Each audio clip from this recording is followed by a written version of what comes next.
Hey y'all, I've gotten a lot of requests about how to do these little ink study things. So I'm gonna try to demonstrate it. Um, yeah, it took me a little bit of time to figure out how to do it, and I should definitely shout out Nathan Fowkes, whose work was definitely an inspiration to it. Let's see. Well, I guess the first thing I got to talk about is supplies because that matters. What am I using? The first thing I'm using is Noodler's ink, which is a little bit different than regular India ink. To me, it's a little bit oilier. It doesn't dry as quickly, and so you can play with it a little bit more. I wish I knew what kind of Noodlers this is. For some reason, the label is not on here. I'll write in the screen what I think it might be. I've tried it with some of the other Noodler's inks, like the sepia and Bernanke blue, and Bernanke, like the government official. And that is a little bit too light to get the really darks. So you do need something that will get a little bit dark. Also, pen. I'm using these Pentel pens. This is a sepia, my art supply store, which is very excellent. Ran out of black ones, so I got the sepia one, but it kind of doesn't matter because I am using the Noodler's ink. These are great because they give you really fine strokes. I mean, you can get these beautiful thin strokes, but you can also get really nice textures and thick strokes.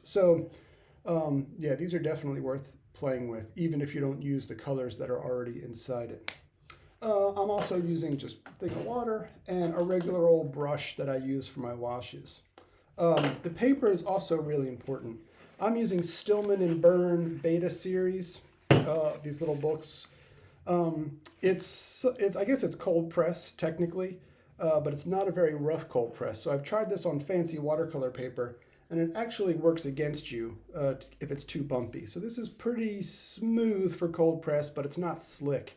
If you're using a slick hot press paper, the ink will tend to pool up on the paper and not soak in at all, and you just end up with a lot of mush.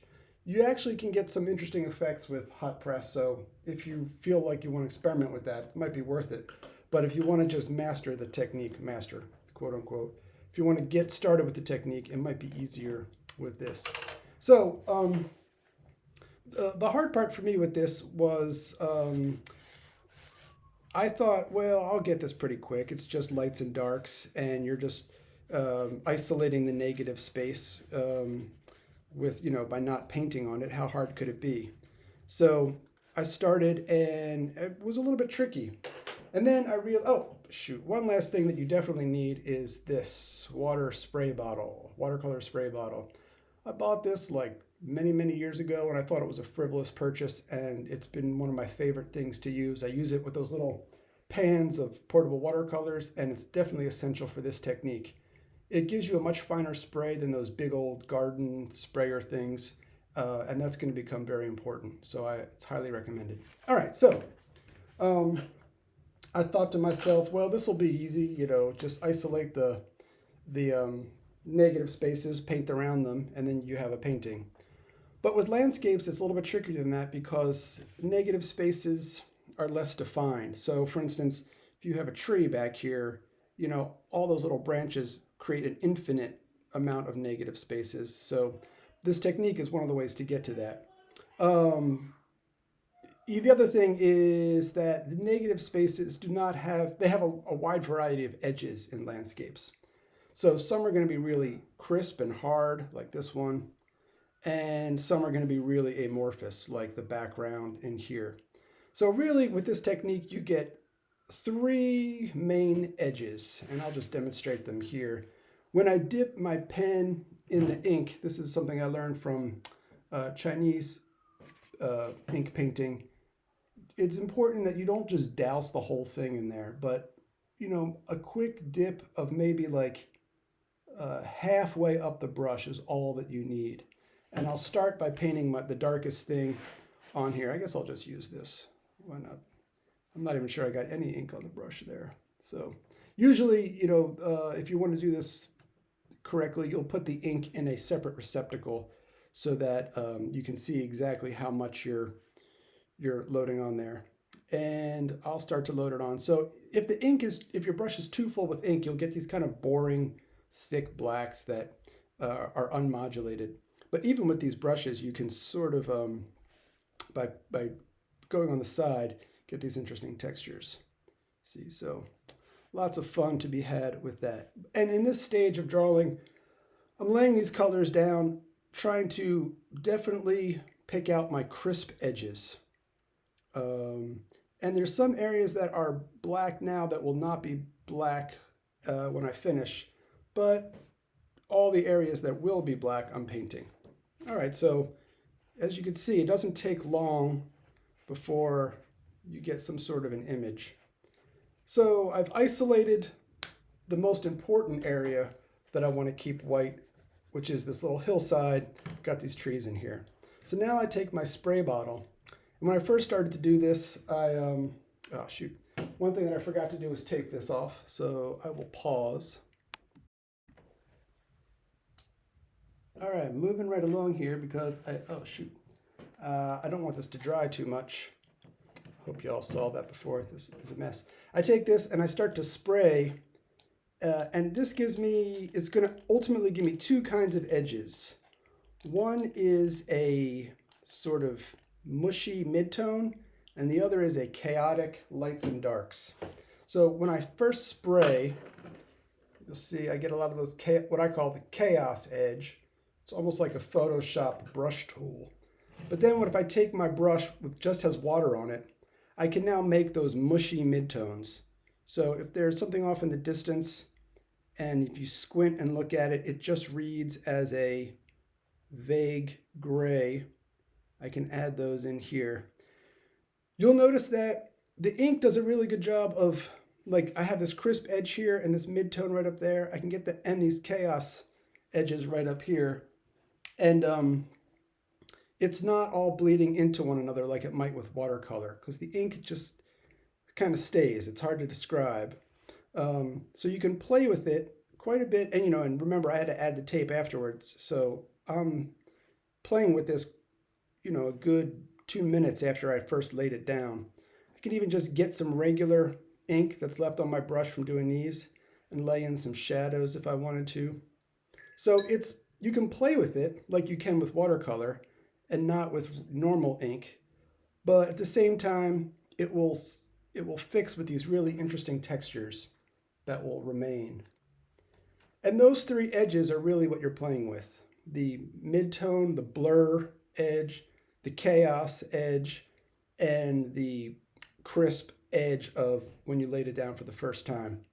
So as you can see, that did not take very long at all. You can then go over it again and add more details. I add these things. You can also paint wet in wet. So if there's a nice blob, a wet area, you can put the ink in there. Different inks will act differently. I really like that this Noodler's ink doesn't just go completely crazy. In general, you want to stay away from lines that, aren't very spontaneous. They'll just kind of deaden everything. You can reinforce the darks on this horizon. So that's the technical aspect of how this works. The trickier thing is how to compose and how to do landscapes. So just two quick rules of thumb I'll just put on here just while I'm waiting for this to dry. I find that mid-range scenes work best to work from. So you can work from very far away. That's fine. But these kind of scenes where it borders on abstraction, to me, are the easier ones to paint from. If it's too close, it's kind of meaningless, although you could try it. And if it's too far away, it tends to just read as a scene, and it's hard to get the contrast between the crisp edges and the blurry edges. But that's a whole nother vibe. The other thing that I'll mention when you do landscapes, and this is true no matter what media you do, the horizon, or whatever line separates the foreground from the background, is really important. So information that you add right here or right here, where the line of this hill is going to be incredibly important. And so I'll probably spend a lot more time, if I wanted to do this right, putting really thin lines up here. And when you get close to the edges of a horizon, you have all these thin lines. And just for your eyeball, visually, that information right in there is really important. And the eyeball finds it pleasurable to learn about the spatial relationships right there. I don't really know why or that much about it, but I know that if you really have to pay attention to those lines of the foreground and the background, and put as much information as you can, even if it's just a tiny little line. You'll find a lot of landscapes, you can make the whole thing very blurry and very messy, but if you have just a few little lines in there, it will read as a coherent space. So the last step that I'll do, and the step that I forgot to do in the previous video, is a razor blade step. So I'm just taking a normal old X-Acto knife and carving away some highlights. And here the paper's a little bit wetter than I would like it to be. But as you can see, you can just carve in some highlights. And these will also have a texture that you're able to manipulate.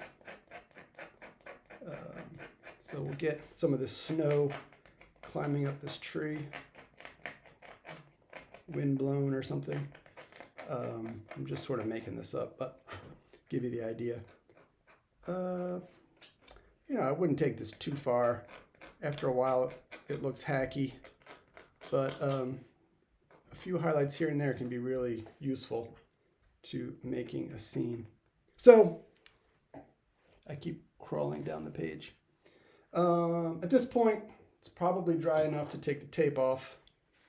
One thing I'll say about this technique is the way that I'm using it is extremely similar to the way that I think Nathan Fowlkes, or I'll just say that, I'd be a little embarrassed to show this because it's so similar to what Nathan Fowlkes does.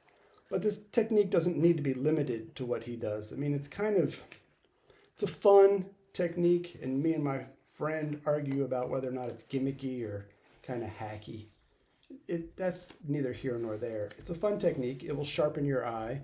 It will help you to see lights and darks and capture the moments that you're outside. But you can also use it to do lots of other things.